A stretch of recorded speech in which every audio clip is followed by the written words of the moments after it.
Adik-adik yang dirahmati Allah Subhanahu wa taala, eh, materi pembuka dari bahasan masjid sudah Bapak sampaikan. Nanti kalian kita interaksi bahasan tentang masjid ini. Boleh nanti dimulai pada langsung ya, misalnya ketika materi ini diterima, kalian sudah melihat bahasannya, langsung berinteraksi. Kita akan saling mengisi, menyempurnakan apa-apa yang memang kiranya harus diluruskan. Adik-adik yang dirahmati Allah Subhanahu wa taala, nanti adik-adik bisa bertanya, membuat video lah, dikirim ke grup bertanya, sehingga juga Bapak bisa melihat aktivitas adik-adik dan bisa melihat ya, mengenal sedikit dari jumlah kelas ini. Ada yang muncul dan barangkali nanti di jalan bisa berpapasan, tentu Bapak tidak asing. Jadi silahkan adik-adik bertanya terkait dengan bahasan masjid ini. Di mana adik-adik kita lanjut bahwa tadi bahasannya tentang bagaimana sikap kita setelah dalam kondisi sholat. Tadi dilarang, makruh hukumnya menjalin jari jemari ya, menjalin atau menggerakkan jari jemari ya di dalam ketika kita sudah sholat. Dasarnya sudah kuat. Ini merupakan satu riwayat dari Nabi. Seseorang dari kamu yang telah berwudu dan sudah menyempurnakan wudunya lalu pergi ke masjid, dilarang menjalin jari jemarinya karena dia sudah ada di dalam sholat. Apalagi sudah di dalam sholat ya, menjalin jari jemarinya. Kemudian sholat di antara dua tiang, ini bahasannya di dalam Masjidil Haram ya. Imam dan orang yang sholat sendirian boleh mengerjakan sholat di antara dua tiang. Maksudnya tiang masjid ya. Bukhari dan Muslim telah meriwayatkan dari Ibnu Umar, ketika masuk ke dalam Ka'bah, Nabi sholat di antara dua tiang. Ya, jadi tiang masjid ya, bukan sholat menghadap tiang, tetapi di antara dua tiang. Di masjid kita juga, di Masjid UIN itu ada tiang. Nah, boleh kita mengerjakan sholat di antara dua tiang. Sedangkan makmum, makruh hukumnya untuk mengerjakan sholat di antara dua tiang jika tempat sholat masih lapang. Karena hal itu menyebabkan terputusnya barisan. Ya, makmum dilarang, makruh ya hukumnya sholat di antara dua tiang kalau tempatnya masih luas. Seperti misalnya kita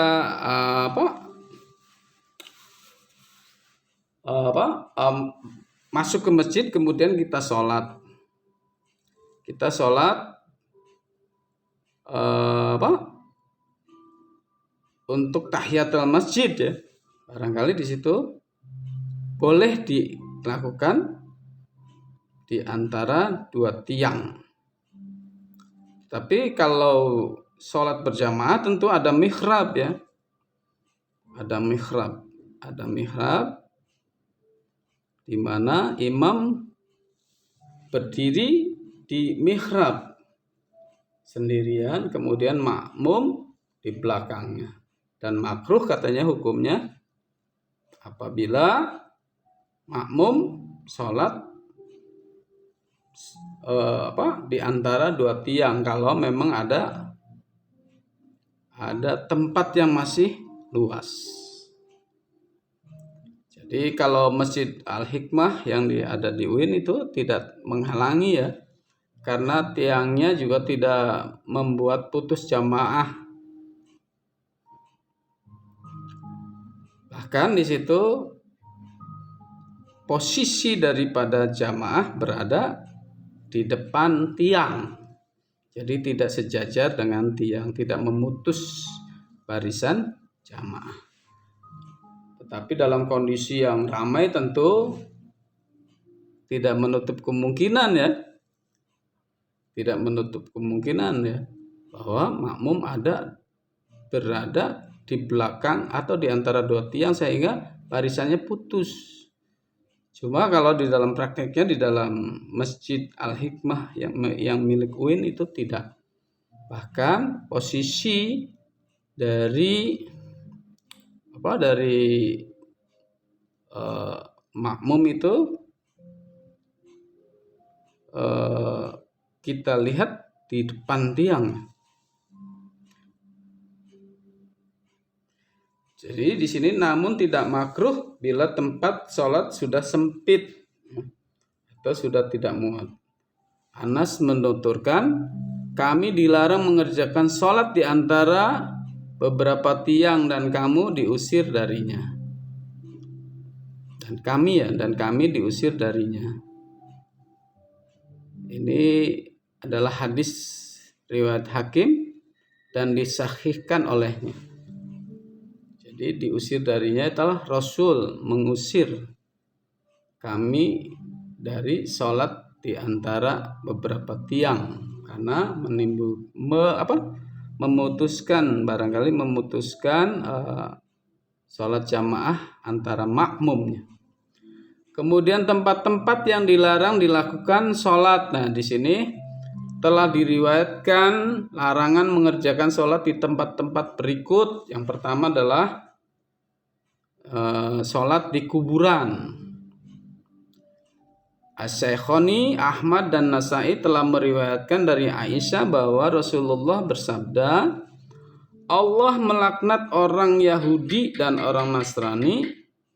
Mereka telah menjadikan kuburan nabi-nabi mereka sebagai masjid. Ini mengindikasikan bahwa orang dilarang sholat di kuburan. Karena di sini Allah melaknat orang Yahudi dan orang Nasrani, mereka telah menjadikan kuburan nabi-nabi mereka sebagai masjid. Ahmad dan Muslim telah meriwayatkan dari Abu Marsad Al-Ghanawi bahwa Nabi bersabda, jangan sholat menghadap ke kuburan dan jangan duduk di atasnya. Jangan sholat menghadap ke kuburan dan jangan duduk di atasnya. Nah, ini menjadi satu bahasan penting ya, bahwa pada prakteknya banyak di antara kita mungkin ya masih melakukan itu. Di sini banyak ulama memaknai larangan ini dengan kemakruhan. Baik kuburan ada di depan yang orang sholat maupun ada di belakangnya. Namun ada pendapat memaknai dengan pengharaman. Dan sholat di kuburan hukumnya adalah batal. Inilah pendapat yang benar yang tidak boleh ditinggalkan karena alasan apapun. Karena hadis-hadis tentangnya sahih dan jelas menyatakan haramnya sholat di kuburan. Baik hanya berisikan satu kuburan maupun lebih. Nah, ini apakah masjid yang dikelilingi kuburan masuk ke dalam kaitan tersebut ya. Tetapi kalau tidak, posisi masjid itu misalnya posisi masjid itu sangat bukan berarti berada di dalam kuburan, komplek kuburan. Kayak kita lihat Masjid Banten itu kan posisinya tidak di dalam komplek kuburan. Nah, kuburan itu ada di posisi sebelah kanan masjid.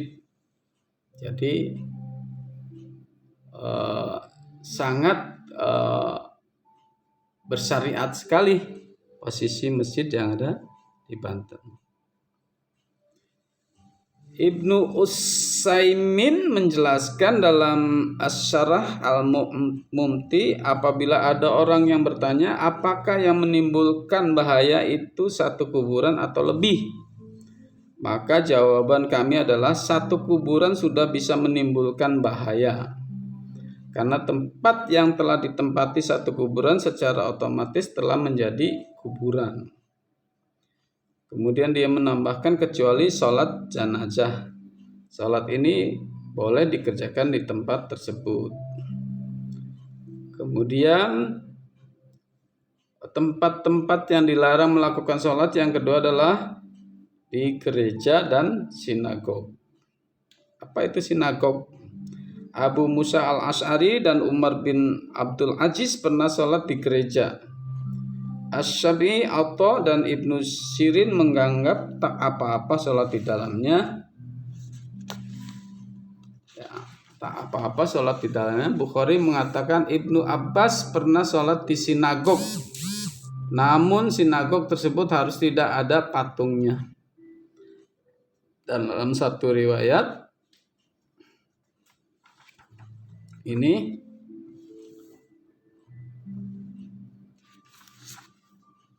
mungkin dalam kondisi darurat. Dalam satu riwayat juga pernah diriwayatkan berdasarkan ini bahwa pernah jamaah sholat menumpang tempat di satu gereja pada masa Rasul karena belum ada masjid. Nah, ini kita harus cari dulu riwayatnya, barangkali pada kondisi yang darurat.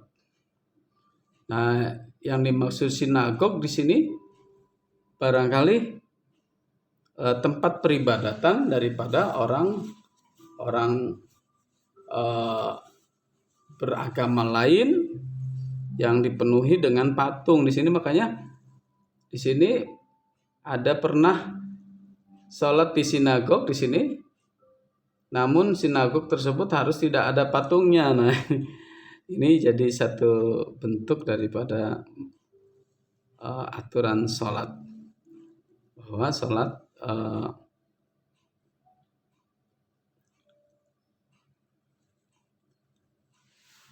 hukum daripada sholat tadi, sholat yang dilarang adalah yang pertama adalah di kuburan dan kedua adalah di gereja atau di sinagog, tempat-tempat peribadatan orang-orang yang beragama lain dan berakidah lain, di mana di situ ada patung-patung. Adik-adik yang dirahmati Allah Subhanahu wa ta'ala,